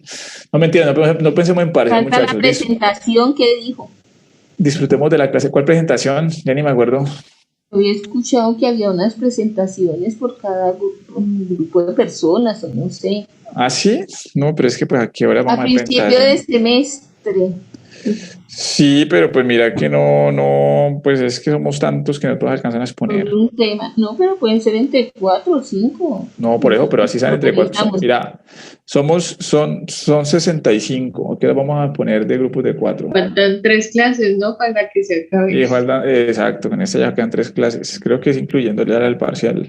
Y todavía nos falta una cantidad de temas para ver. Pero bueno, sigamos. Muy bien, entonces tenemos ya la formación del ácido graso. ¿Sí? Este ácido graso, entonces, va a esterificar. ¿Esterifica con quién? Esterifica con este glicerol.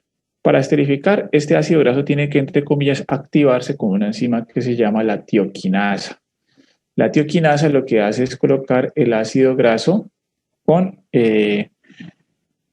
ATP.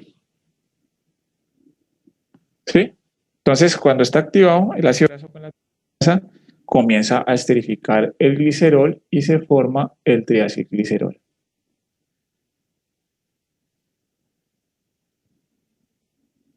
Ve, ácido graso, se forma el triacilglicerol, perdón. Ácido graso y ácido graso. Y en forma de triacilglicerol sale del hepatocito como VLDL, lipoproteína de muy baja densidad. ¿Listos? ¿Ya ven cómo conecta de chévere? Profe, ¿qué es lo que hace la tiroquinasa? Tioquinasa. Lo que hace la tioquinasa, entre comillas, es activarme el ácido graso para que pueda esterificar con glicerol y formar triacilgliceroles. Ok, profe, gracias. Dale. ¿Listos? Bueno. Vamos a ir entonces, el BLL, ya tenemos los triacilgliceroles en BLL, salen a torrente sanguíneo. Aquí podemos tener, esto puede ser sustrato, el BLL tiene bajas proporciones de una enzima que se llama la ApoC2. La ApoC2, que es una coenzima que ayuda a degradar esos triacilgliceroles acá para volver los ácidos grasos libre, y vamos a decir que esta es la mitocondria del miocito. ¿Listos? Miocito, aquí coloquemos hepatocito. Hepatocito, miocito, entonces los ácidos grasos libres vienen a la mitocondria del miocito. ¿Ese ApoC2 estaría en el miocito? Estaría en el VLDL, en una lipoproteína de transporte. Esta es la sangre. Esta es la sangre, ¿lista? Es como un transportador para que el ácido graso vaya del citosol hacia la zona de la mitocondria. Es un transportador, exacto. Es un transportador que del ácido graso lo entregue al citosol del miocito y el miocito lo transforma en energía. ¿Sí? Lo introduce la mitocondria y lo transforma en energía, que ahorita vamos a ver cómo se hace ese proceso. ¿Listos? Profe, una pregunta. Sí.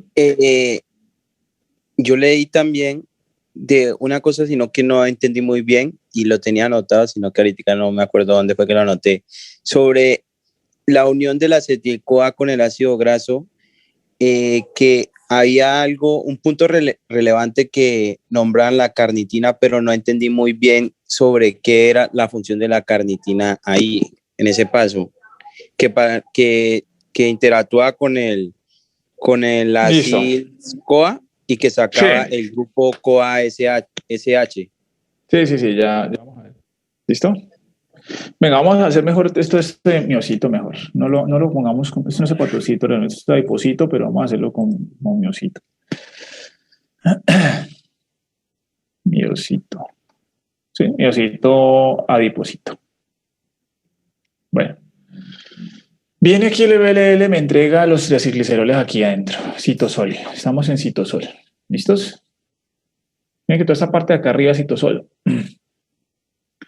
Este triacilglicerol mantiene un equilibrio a diacilglicerol más ácido graso, ¿sí? Por medio de una enzima que llama lipasa adiposítica de triglicéridos.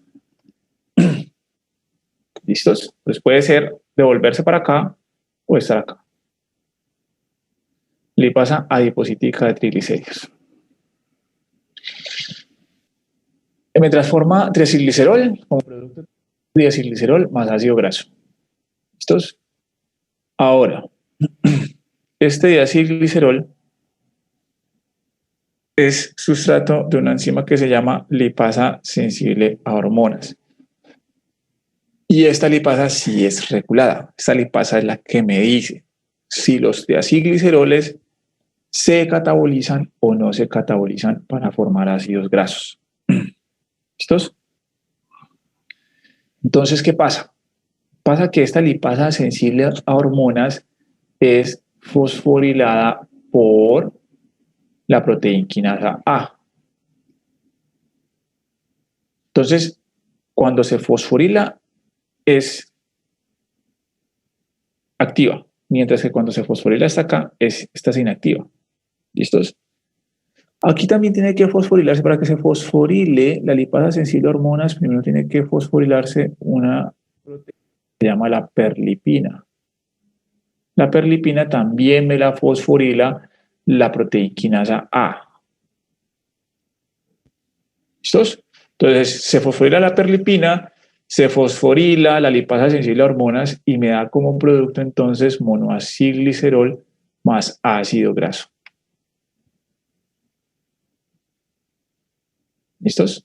Profe, entonces tanto la perlipina como la PKA fosforilan a la lipasa sensible a hormona. No, la perlipina y la lipasa sensible a hormonas son fosforiladas por la PKA. ¿Lista? Estas estructuritas ya tienen que tenerlas en la cabeza. Las vamos visualizando, las vamos, ¿cómo se dice? Adquiriendo la información. Aquí entonces este monoacilglicerol es sustrato de una enzima que se llama lipasa de monoglicéridos. Lipasa de monoglicéridos y entonces me da como resultado glicerol más ácido graso. ¿Listo? Que total de un triacilglicerol pues voy a tener 3 ácidos grasos. ¿Qué pasa con este glicerol? Los adipocitos, por ejemplo, carecen de glicerol quinasa. Por lo tanto, no se puede transformar el glicerol en un sustrato de carbohidratos.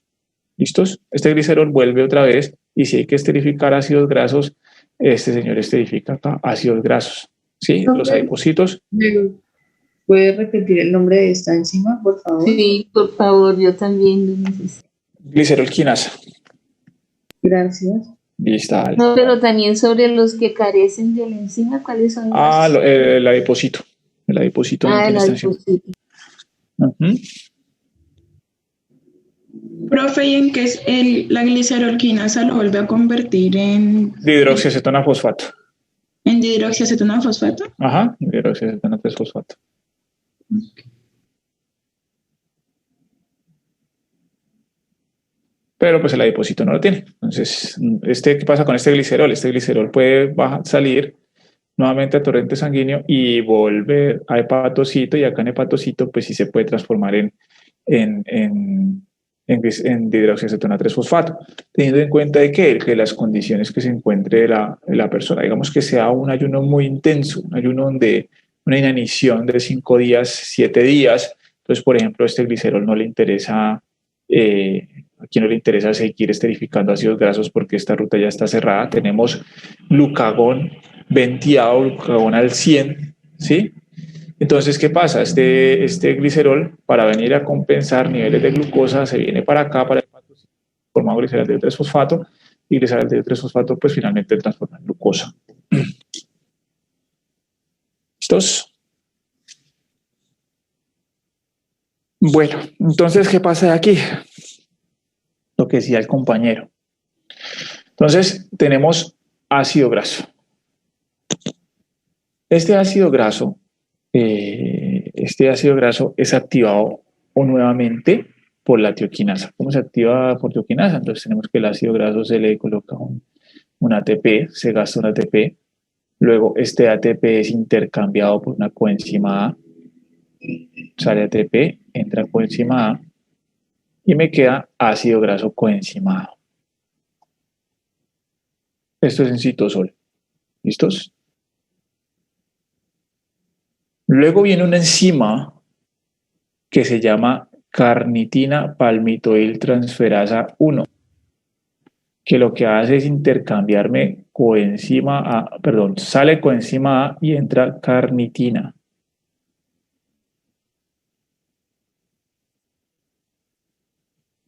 Y entonces me queda ácido graso carnitina.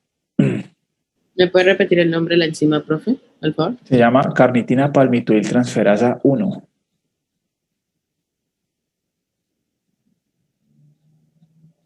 Profe, carnitina ¿qué? Palmitoiltransferasa 1. Esa carnitina palmitoiltransferasa 1 puede ser inhibida por altos niveles de malonil-CoA. La inhibe.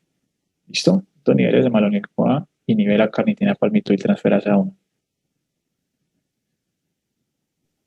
Profe, qué pena una pregunta. El proceso anterior, donde pasábamos de triacilglicerol a diacilglicerol y así hasta ácido graso, ¿ese también se da en el citosol?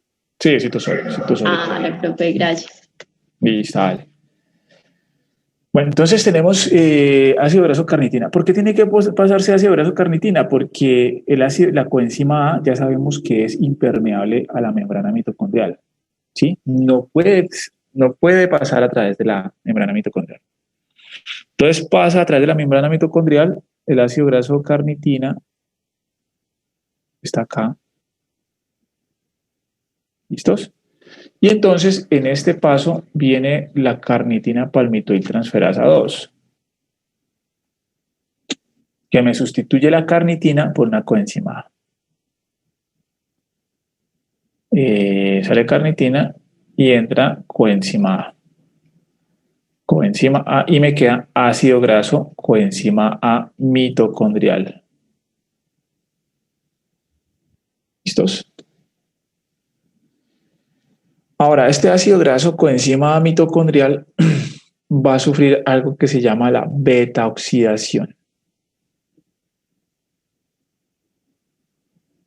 Beta-oxidación. ¿Por qué se llama beta-oxidación y no alfa-oxidación?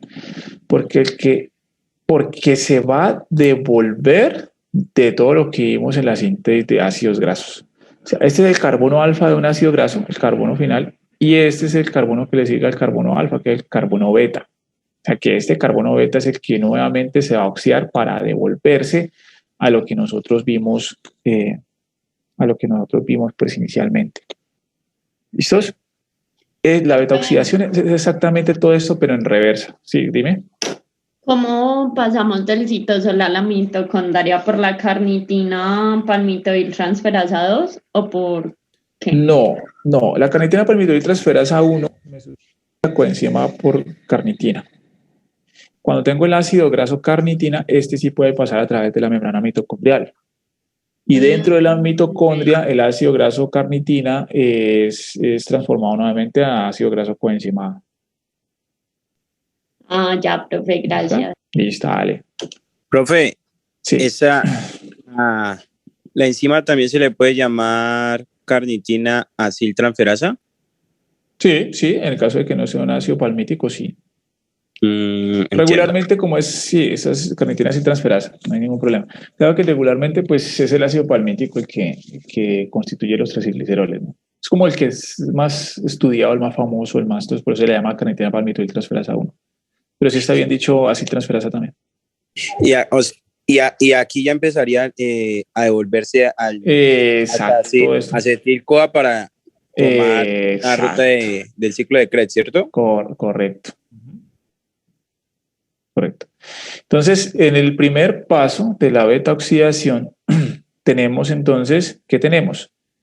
Tenemos la oxidación de la reducción, ¿sí? O sea que sacamos estos hidrógenos del punto 6 y entonces vamos a tener una reducción de un NADH. ¿Listo? De esos hidrógenos que saco del punto 6. ¿Correcto? Entonces, ¿aquí qué hago? Introduzco agua en el siguiente paso, ¿sí? Introduzco agua y para perder la insaturación. Para oxidar la insaturación, ¿sí?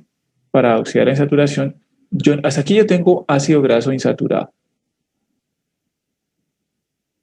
Insaturado, hasta este punto. ¿Sí? El NADH lo que hizo fue quitarme la saturación. Hasta aquí tengo ácido graso insaturado. Luego yo tengo que introducir oxígeno y para llevar a cabo esa reacción, entonces yo aquí voy a obtener un FADH2. ¿Listo? En este punto. Tenemos los dos puntos de reducción. Aquí tenemos que devolverlos en oxidación porque es una beta oxidación. Entonces, este puntico, el 6, me da un NADH y este puntico 4 me da un FADH2. Profe, qué pena. Ahí seguiríamos con NADH o NADPH. No, NADH porque ya estamos en catabolismo. NADH. Okay. Ahí tocaría volver a hidratarlo, ¿no, profe? Exacto, volverlo a hidratar. Exacto. Sí, correcto. No, aquí es al contrario. Este es un FADH2, perdón, y este es un NADH.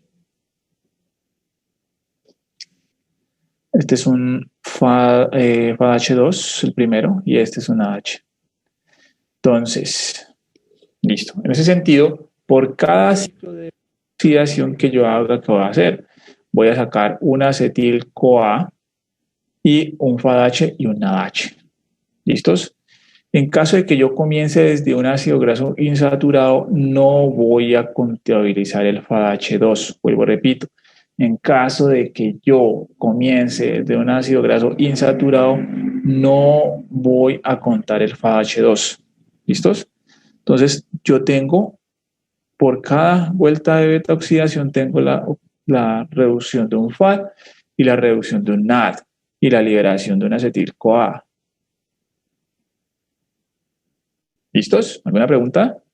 Eso es para un ácido saturado, ¿no? No, exacto. Esto es para un ácido graso saturado. Correcto. Entonces, aquí para un ácido graso insaturado simplemente no contabilizo el FADH2. Entonces, la pregunta del millón es, para terminar ya con esto, para un ácido 16 carbonos. Profe, ¿sí? Dime. Pero entonces un ácido graso, o sea, cada ácido graso insaturado solo produciría un acetil-CoA y un NADH.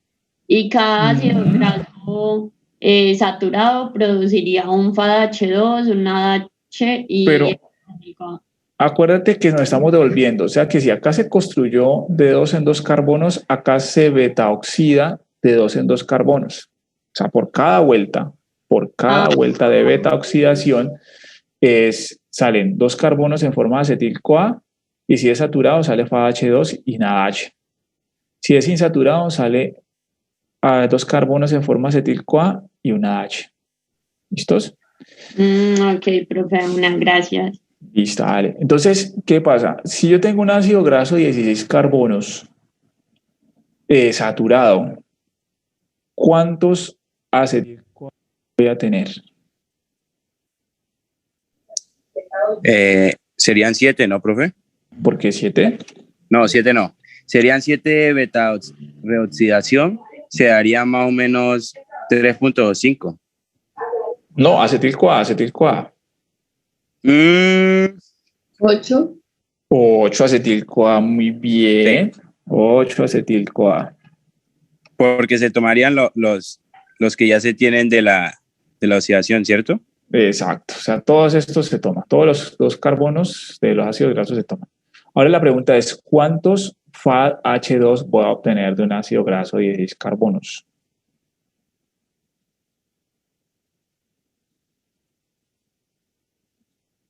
Saturado, ¿no?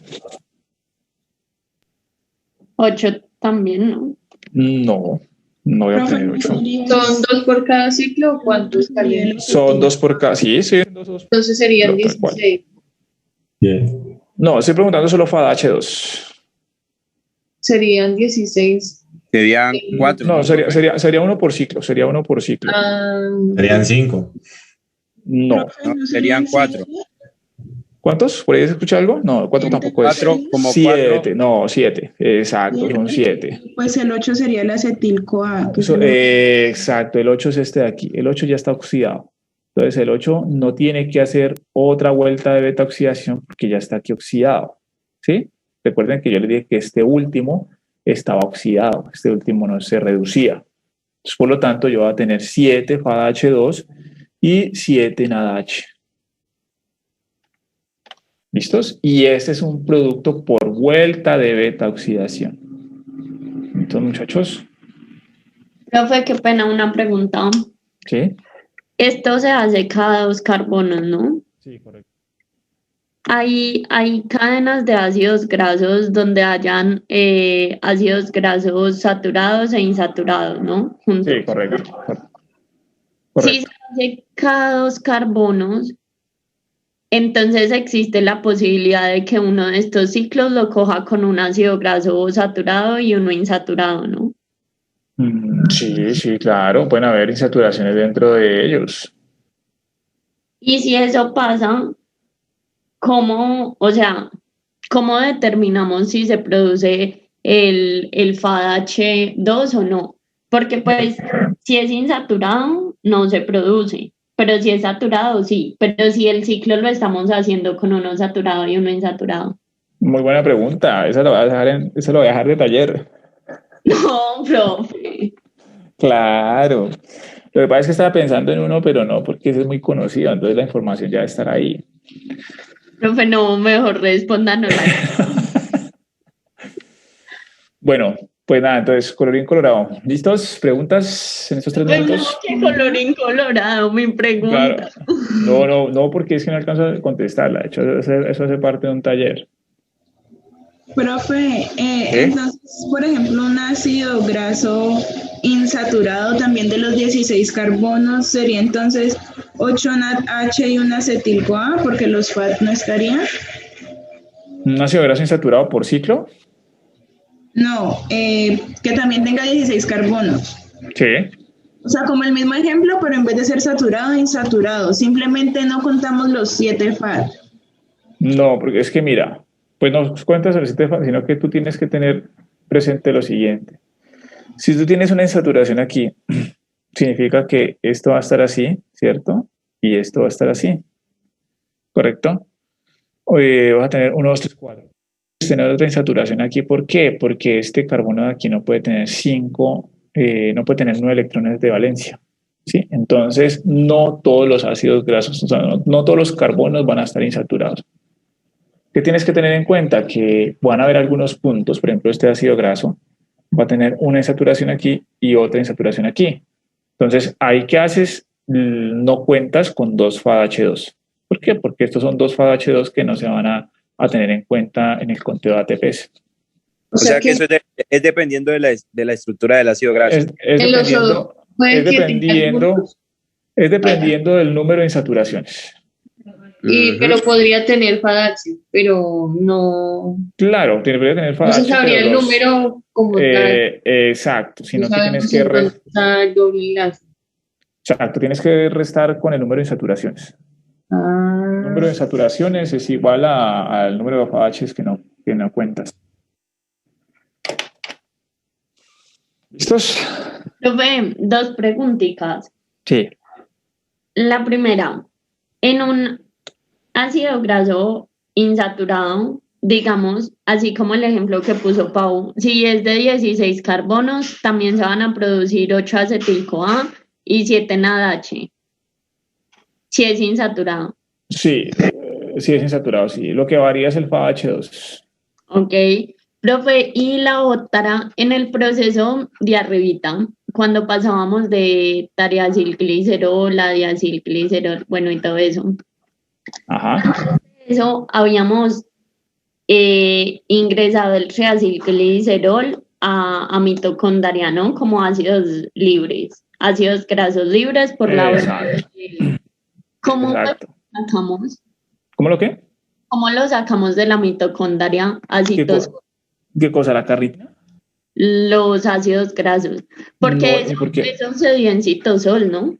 Sí, pero si nosotros, no, en este punto ya no hay reversa, ¿sí? O sea, en este punto el ácido graso ya no se devuelve, ya metió en la mitocondria, ya tiene que quemarse. Ahí lo único que se saca de la mitocondria es la carnitina, ¿no, profe? Por la Sí, exacto. DP2. Sí, profe, pero habíamos dicho, bueno, o sea, listo, sí, está el ácido graso libre en mitocondria que llegó por sangre, pues por el VLDL. Ajá.